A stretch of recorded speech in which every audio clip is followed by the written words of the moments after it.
ሰላም ሰላም ጤና ይስጥልን የተወደዳችሁና የተከበራችሁ የጊዜ ሚዲያ ቤተሰቦች እንዴት አላችሁ? በያላችሁበት የዓለም ጫፍ በያላችሁበት የሀገር ጥግ ሁሉ ሰላም፣ ፍቅር፣ ጤና ትሆኑ ዘንድ ዘወትር ምኞታችን ነው። ኤልያስ ደግነት ነኝ። የምትከታተሉት ደግሞ ጊዜ ሚዲያን ነው። በዛሬው መሰናዷችን ትላንትና ወደ እናንተ ባቀረብናቸው ርዕሰ ጉዳዮች ነው ዛሬም የተመለስ ነው። እንግዲህ ትላንትና ማህበራዊ ሚዲያውን ሞልቶት የነበረው ከአርቲስት አንዷለም ጎሳ ባለቤት ጋር ተያይዞ የተለያዩ መሰናዶዎች ሰርተን ወደ እናንተ ስናቀርብ ነበር። ዛሬ አዳሩን ደግሞ የተሰሙ አዳዲስ መረጃዎች አሉ። ከሱ ጋር ተያይዞ የደረሱንን መረጃዎች ወደ እናንተ ልናደርስ ወደን ነው። እስከ ፕሮግራማችን ፍጻሜ ድረስ አብራችሁን ቆዩ። በዚህ መሰናዶ ቀነኒ እንዴት ሆና እንደሞተችና ስለ ዝርዝር ሁኔታዎች የተገኙ መረጃዎች አሉ። እነሱን በተመለከተ ልነግራችሁ ወደን ነው። እስከ ፕሮግራማችን ፍጻሜ ድረስ አብራችሁን ቆዩና መረጃዎቻችንን ተከታተሉልን። በቆይታቸው ደግሞ እንዲሁ ጊዜ ሚዲያን ሼር፣ ላይክ፣ ሰብስክራይብ፣ ኮሜንትን በማድረግ ቤተሰብ ታደርጉን ዘንድ ከወዲሁ በትህትና ጠይቅን። አብራችሁን ስለምትቆዩ እጅግ በጣም ከልብ አድርገን እናመሰግናለን። ክበሩልን። ባንቺ እኮ ነው ሰው የሆንኩት ዛሬ እዚህ ላይ የደረስኩት።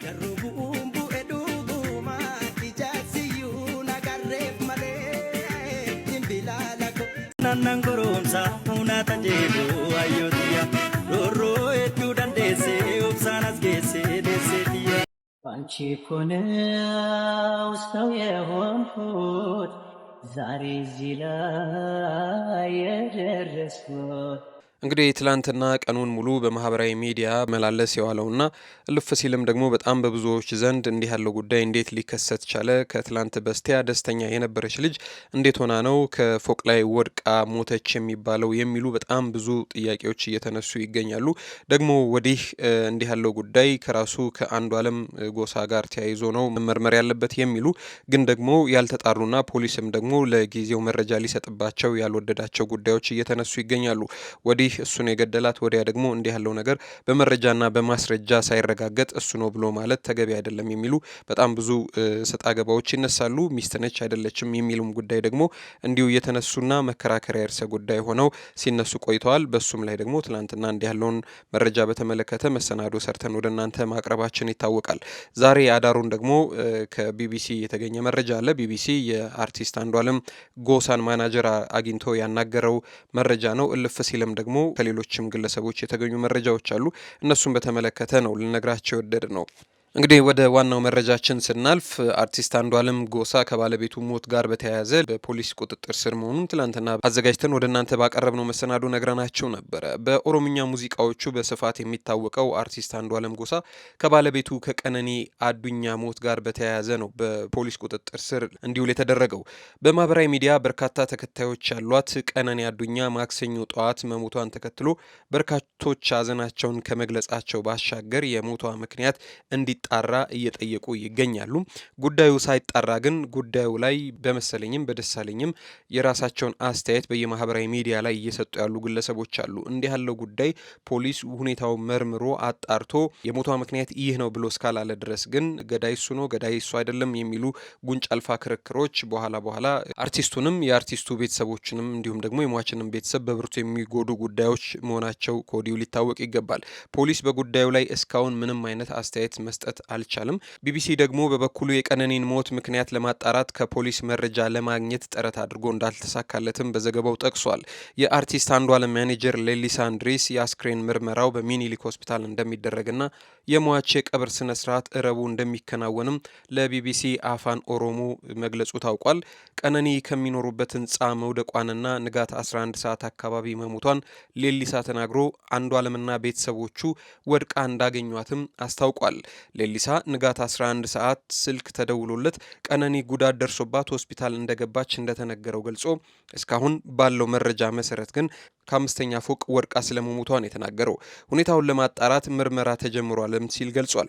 ማኔጀሩ አክሎም መኖሪያ ቤቱ አዲስ አበባ አራብሳ ሰንሻይን ተብሎ የሚታወቀው አካባቢ መሆኑን ጠቅሶ ጥንዶቹ በስፍራው ከ1 ዓመት በላይ መኖራቸውንም ተናግሯል። ከክስተቱ በኋላ ታዲያ አስክሬኗ በአቅራቢያው ወደሚገኘው አያት አደባባይ አካባቢ ወደሚገኘው ያኔት ሆስፒታል መወሰዱንም ገልጿል። እዛ እስከ ምሽት ድረስ ከቆየን በኋላ ፖሊስ መጥቶ አስክሬኑን ለምርመራ ወደ ሚኒሊክ ሆስፒታል ወሰደው። ቀጥሎ ሱሉልታ ወደሚገኙት ቤተሰቦቿ አስክሬኗ ሊወሰድ ችሏል። የቀብር ስነ ስርዓቷም በአዲስ አበባ ይፈጸማል ሲል ገልጿል። ሌሊሳ እንደሚለው ከሆነ አርቲስት አንዷለም በአሁኑ ወቅት ለምርመራ በፖሊስ ጣቢያ እንደሚገኝም አያይዞ ተናግሯል። አንዷለም ነው ወደ ሆስፒታል የወሰዳት። ፖሊስ መጥቶ ለምርመራ እሱን ይዞት ሄዷል። ከዚህ ውጪ በማህበራዊ ሚዲያ የሚሰራጩ ወሬዎች አሉባልታዎች ናቸው። አንዷለምን ወደ ጣቢያ የወሰዱት ቃሉን ለመቀበል ነው ሲል አብራርቷል። ማኔጀሩ በማህበራዊ ሚዲያ የሚሰራጩ የተለያዩ መረጃዎችን የተሳሳቱ ናቸው በማለት የወቀሰ ሲሆን ጉዳዩ እስኪጣራ ድረስ ሰዎች በትዕግስት እንዲጠብቁ ጠይቋል። እኛም በቀደመ መሰናዷችን ላይ ይህን ነበር ያልነው። ታዲያ እንዲህ በማህበራዊ ሚዲያ ከሚሰራጨው ጉዳይ ጋር ተያይዞ በጣም ብዙ ሰዎች ሀሳባቸውን እየገለጹ ይገኛሉ። አንድ ሞገስ የተባሉ ግለሰብ ጉዳዩ እስኪጣራ ታገሱ ይላሉ።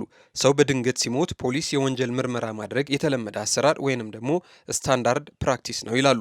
ከምርመራ ዘዴዎች ውስጥ ቶሎ የሬሳ ምርመራ ማከናወን፣ መረጃ እንዳይጠፋ መከላከልና የተጠረጠሩ ሰዎችን በጊዜያዊ ማቆያ ማኖር ይገኙበታል።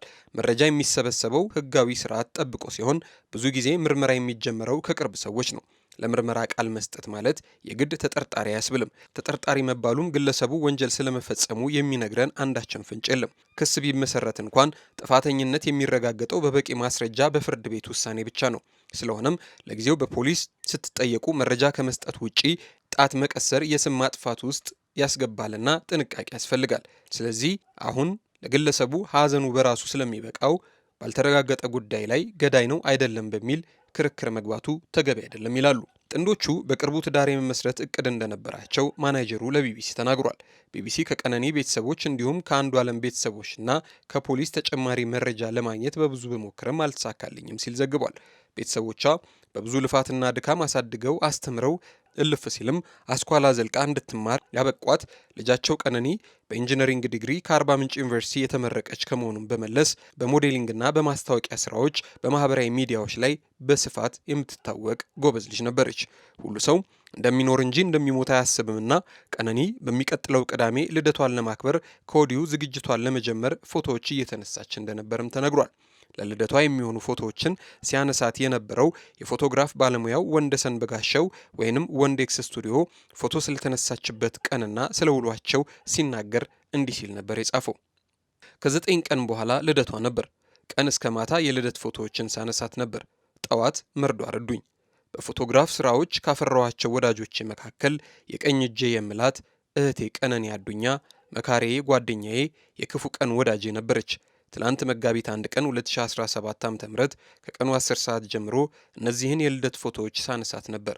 ማታ 1 ሰዓት በሰላም ተለያይተን ዛሬ ጠዋት መጋቢት 2 2017 ዓ.ም ጠዋት ላይ ማረፏን አረዱኝ ይላል። ለቤተሰቦቿና ለመላው አድናቂዎቿ መጽናናትን እመኛለሁ ሲል ሀዘኑን ገልጿል። ስለ ክስተቱ እያካሄደ ያለውን ምርመራ እስኪያጠናቅቅ ድረስ ምንም አይነት መረጃ ለመስጠት እንደማይችል ገልጾ ህብረተሰቡ ከጉዳዩ ጋር ተያይዞ ፖሊስ የደረሰበትን መረጃ እስኪሰጥ ድረስ በትዕግስት እንዲጠባበቁ ገልጿል። የተወደዳችሁና የተከበራችሁ የጊዜ ሚዲያ ቤተሰቦች አብራችሁን ስለቆያችሁ እጅግ በጣም ከልብ አድርገን እናመሰግናለን። ከዚህ ጉዳይ ጋር ተያይዞ የሚወጡ አዳዲስ መረጃዎች ካሉ የምናደርሳችሁ መሆኑን ከወዲሁ ቃል እየገባን እናንተን ከልብ አድርገን እናመሰግናለን። የሟች ቤተሰብ ዘመዶች፣ ጓደኞችን መጽናናት እየተመኘን ለሟች ደግሞ ፈጣሪ ነፍሷን በቀኝ ያኖር ዘንድ መሻታችን ነው። ክበሩልን።